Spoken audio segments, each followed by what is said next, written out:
sa isang tahimik na komunidad sa lungsod ng Rizal, kung saan ang mga pangarap at pag-asa ay naglalakbay sa ilalim ng maaspaltong mga kalsada. Isang malupit na kwento ang unti-unting nabubuo. Isang kwento ng pag-asa, pag-ibig at pakikibaka para sa hustisya. Sa isang apartment, madalas na pinagtatagpo ng mga magulang ang kanilang mga anak sa gitna ng problema dulot ng buhay. Ngunit sa likod ng mga ngiti at tawanan, may nakatagong lihim at bighati. Sa kwentong ito, makikilala natin si Aida, isang dalagang puno ng pangarap na biglang nagbago nang siya ay maging biktima ng karahasan. Ang kanyang pag-asa ay tila nawasak nang siya ay ginahasa ng anak ng mayor ng kanilang bayan. Ang kanyang ina, si Regina, ay handang lumaban para sa hustisya.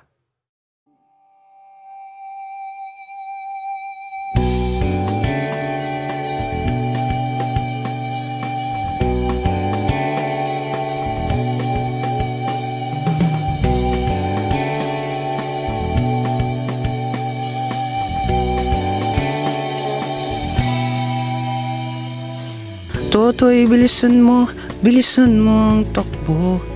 Ilagan ng mga bala nakatutok sa ulo mo. Totoy, tumalon ka, tumapa kung kailangan. Baka tamaan pa ng mga balang ligaw. Kamusta na ang hiningi mong bakasyon, Becky? Binigyan ako. Paano naman nila ako tatamihan? Dapat lang. Ang tagal mo nang nagtuturo. Ngayon ka palang magbabakasyon, hindi ba? Pangalawa na ito, unang nung namatay ang tatay ni Aida. At ngayon naman ito. Pwede akong di pumasok ng ilang buwan o kahit isang taon. Madami akong naipon. Mahigit 2 taon ka lang nagtuturo. Pwede ka nang huminto. Sayang naman kung hindi ko tatapusin ang serbisyo ko. Pero di mo na ako papasok hanggat hindi gumagaling si Aida. Ano ang balita sa eskwela? Alam na ba nila ang nangyari? Ang nangyari? Alam na, pero ano pa bang aasahan natin sa walang prinsipyo? Tuloy pa rin ba ang demanda? Oo, bakit ko pipigilan? Grabe naman ang ginawa nila kay Aida. Pero kilala si Aida roon. Nag-aaral siya roon.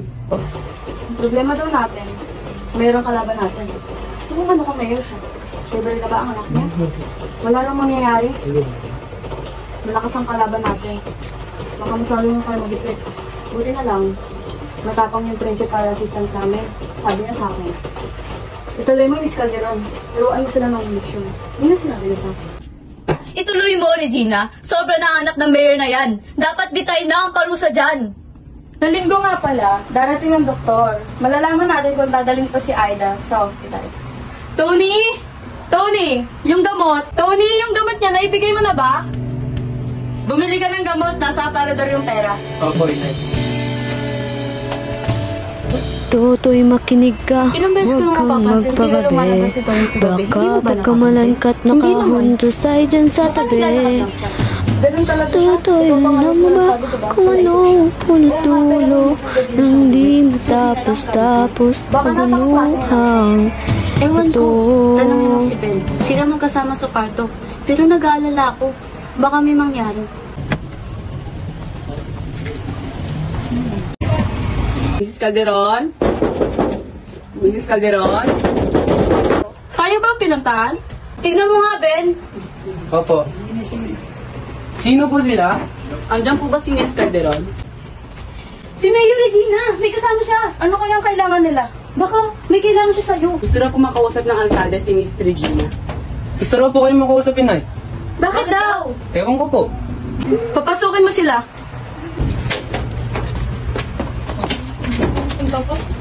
Magandang hapon po, Mrs. Calderon. Magandang hapon na rin ho. Napadaan lang po kami dito. Maupo ko kayo. Kasama ko po pala si Konsihal Colas po, Atty. Colas. Maayos ang apartment yung Mrs. Tignan mo ang Dallas Supper painting, Konsihal. Hindi ba ganyan din nabili mo sa States? Maayos na ang apartment. Sa amin ho ito, inuupahan lang namin ang unang pinto. Pasensya na, an honest mistake. Tignan mo nga, Konsihal, sa kanila pala ito.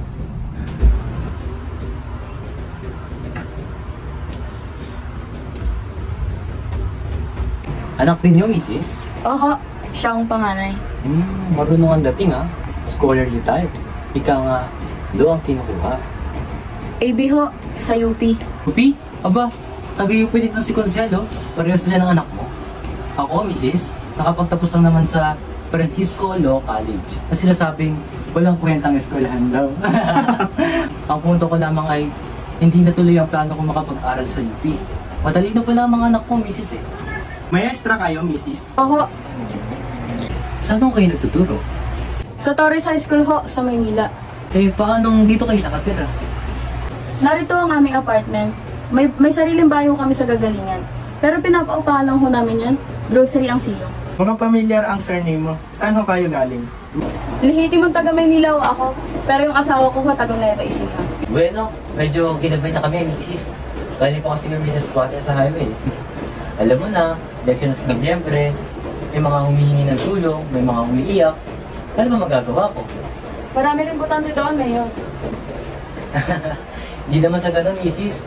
Kaya nga kami nagpunta rito eh. Para ipaurong kong demanda, Mayor.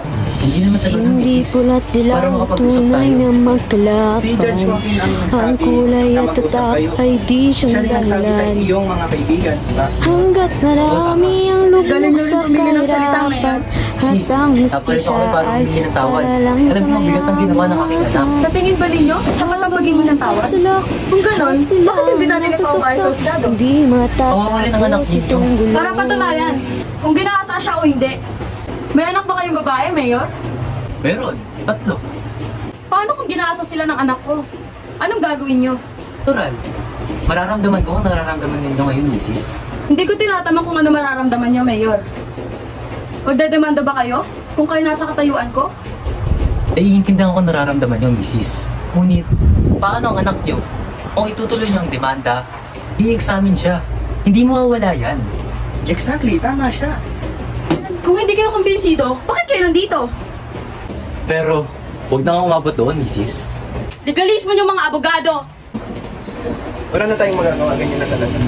Magaling kayo sa tuso! Sa kasinungalingan! At pagpapabagal sa kaso! Sa ilalim ng batas, walang kasalanan ang hindi napapatunayan. Magandang sangkalan yung mga abogado! Hindi mo ba iniisip ang kalagayan ng anak mo? Hindi pa ito kumakalat. Lalabas din ang katotohanan! Ang anak ng mayor may gawa nito! At matatandaan ito ng tao! Malayo pa ang eleksyon, Mrs. Bago mag-eleksyon, makakalimutan na yan. Be practical. Hustisya ang kailangan ko! Isipin mo ang anak mo, Mrs. Halos 18 taong ko siyang inalagaan, iningatan. Tapos kukunin lang ng anak nyo? Dadali sa motel? Sasaktan? Paglalaroan? Hindi pula't dilaw, Uminak ka, tunay na Mrs. Kung emotional, Mrs. magkalapan. Calderon. Ang kulay Sa lahat at ng mga tatak nangyari, ay di siyang sasabihin nyo sa akin maging dahilan. practical? Umalis na kayo. Hanggat Hindi ko iurong ang demanda. marami ang lugmok Kung sinikiling niya si Judge Joaquin, kahirapan sasabihin at ang kong hustisya ilipat ang ay kaso. Para lang Grabe sa nga akusasyon naman yan, Mrs. mayaman. Kayo ang hari dito. Ganyan ang sistema dito, Mrs. Politiko ang naglalagay sa huwes. Sino ang hindi nakikisip-sip sa politiko? Kayong mga politiko. Masamang politiko, ganyan talaga ang buhay. Kailan ka nakakita ng anak ng senador o mayor na nagalaw? Pati pumatay, hindi nagagalaw. Be practical. Alam kong malaking kasalanan na ginawa ng anak ko. Habang may Kaya gusto ko. at sila ang nasa Akala nyo mabibili nyo ako? Di Umalis kayo! matatapos itong gulo. Mrs. Dinadawa ko sa mabuting usapan. Pero kung gusto nyo ng gulo, sige, ituloy nyo. Itutuloy ko! Talagang itutuloy ko! Sige, ituloy mo! Akala nila sila ang batas! Sa ngayon sila nga, inay. Lalabasin ang katotohanan. Katotohanan, alin, hustisya, politika, o nasa Diyos na ang hustisya. Hindi ako titigil hanggat hindi siya nakukulong. Tatlo lang ang nakakuha ng hustisya. Makapangyarihan, malalakas at mayaman. Kung mahina ka, lolokowin ka. Kung mahirap ka, magtiis ka. Wala akong pakialam kahit maubos ang ating yaman. Sayang ang pinaghirapan ninyo, inay. Ang demanda nyo, mananatili lang demanda. Susulat ako sa mga payagan. Isusulat ko lahat. Pakikinggan nila ako. Parang kang tumatalon sa bangin, inay. Alam mong mahuhulog ka. Hindi, Tony. Pakikinggan nila ako. Ito ang pagkakataon natin para sa hustisya. Hustisya? Oo, Tony. Pinili tayo ng Diyos para dito. Nagkamali sila. Lalaban ako. Lalaban ako. Ang ipanglalaban ninyo sa malaking bato ay mga kuko lamang. Tony, ano ba nangyari sa'yo? Ang ibig mo bang sabihin, huwag na tayo lumaban? At iurong ang demanda? Mula nung namatay si Itay, nag-isip ako ng mga dapat kong gawin. Naalala ko yung sinabi niya noong libing. Kapag buhay ang inutang, buhay ang kabayaran. Gusto kong sundin ang batas. Mata sa mata, ngipin sa ngipin, ako ang gaganti. Gaganting paano? Papatayin ko siya. Tony! Isang beses, isinakay ako ng 2 taon ni Mayor sa jeep. At dito, sinabihan nila ako na ituloy ang... Mga banta! Natatakot ka ba sa mga banta? Isa iyon sa kakaraniwan nilang ginagawa. Ang aking kinakatakutan ay ang resulta ng demanda at ang paniniwala sa ustisya. Kung hindi ako maniniwala, anong mangyayari? May kwento ni San Agustin tungkol sa paniniwala. Sinabi niyang ang pagtuklas sa misteryo ng Diyos ay kasing hirap ng pagsalok ng tubig mula sa dagat. Ang ustisya ba rito ay isang misteryo? Alam natin na hindi ito ustisya. Kaya bakit tayo maniniwala? Pakan mo ang pagtingin mo. Dahil ang galit mo ay personal na karaingan. Personal ito, dahil ang nangyari kay Itay ay simbolo ng kawalang katarungan. Darating din ang ustisya, Tony. Kailan? Paano? Gaano katagal? Ang paghihintay natin ay katulad ng paghihintay ng kaso ni Itay. Anong mangyari? 16 anyos ako nang patayin si Itay para sa 500 piso bawat truck. Sana'y GSP lang kita, pero pinili niya ang katapatan at iyon ang nagdala sa kanya sa kamatayan. Nakaraan na iyan, Tony. Nasaan ang mga pumatay? Malayang naglalakad. Nakaraan na iyan. Naniniwala pa kayo? Para saan pa ang aking tinuturo? Kung ako mismo ay hindi naniniwala. Nagtuturo ako sa mamamayan at tinuturo ko ang katarungan. Malayo ang katarungan sa katotohanan. Ang itinuturo niyo'y para umuulan at umaasa sa araw. Maghihintay ako. Umaasa kayong magkakaroon. Nababahala si Aida. Nakabili na ba ng gamot? Ang gamot? Sino bibili? Akala ko si Tony. Pero gabi na. Pwede ba bukas na lang? Kailangan na ni Aida riyan. May buti ka dyan. Gabi na, Ana. Nasa iyan, pero si Aida. Lalakad na ako. Alam mo ba kung nasa ng butika? Mag-taxi ka na. Umuwi ka kaagad kailangan ni Aida yan.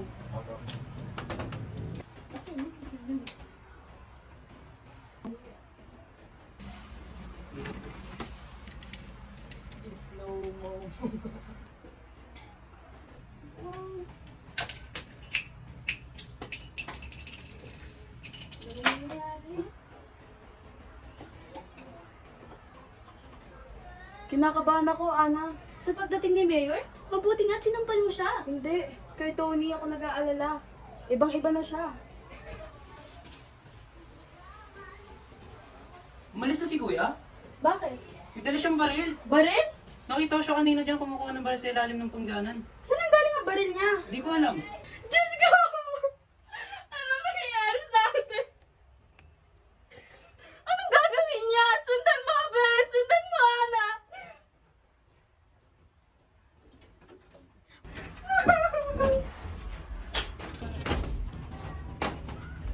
Nasaan na ang kuya mo? Nakaalis na po, Inay. Bakit anong oras na lumalabas ang kuya mo, Ben? Sabi niya hanapin niya daw anak ng mayor at papatayin. Ang anak ko! Hindi na natin sila masisisi, Regina. Lalo't narinig din na ang sinabi ng alkalde. Pumahalik ka na. Tara na, halina, Regina. Matulog ka na. Tony! Tony!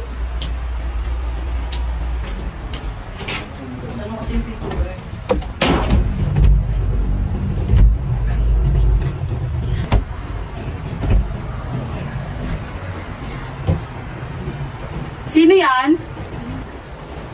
Inay, nasaan po ang gamot ko? Si Tony. Wala pa ba? Wala pa po, ay bakit po? Siya bumili ng gamot. Anong oras na ba? Umaga na. Saan nagpunta si Tony? Pakibilisan sana. Ay, Inay, nakatapon po ako ng tubig. Gusto mo ng gatas? Sige po, Inay. Inay, may dugo po kayo sa damit. Wala naman ah. Ano ulit ang gagawin ko? Gatas. Lagi ko po naiisip ang luma nating bahay, Inay. Ano sabi mo? Lagi ko po naiisip yung luma nating bahay. Bakit? Kasi po natatakot po ako. Bakit ka naman natatakot? Di po sabi niya, huwag daw po ako magsusumbong na natatakot ako. Pero baka po kayo, si Ben o si Kuya. Kayo po. Napakarami ko po kasing iniisip, Inay. Ang sama rin po ng panaginip ko nung nakaraan. Nagsabi raw po sila, may dala silang baril. Umalis po kasi kayo nun eh. Kabilang po ni Kuya ang naiwan. Pumasok po sila at pinaupo po kami. Kuya, Inay. Pinalibutan nila. May inabot pa nga sa kanyang bote ng lason, sabi sa kanya, inumin mo to. Tapos tinapat pa sa ulo niya yung baril. Nagmamakaawa nga ako eh. Pero ayaw niyang inumin.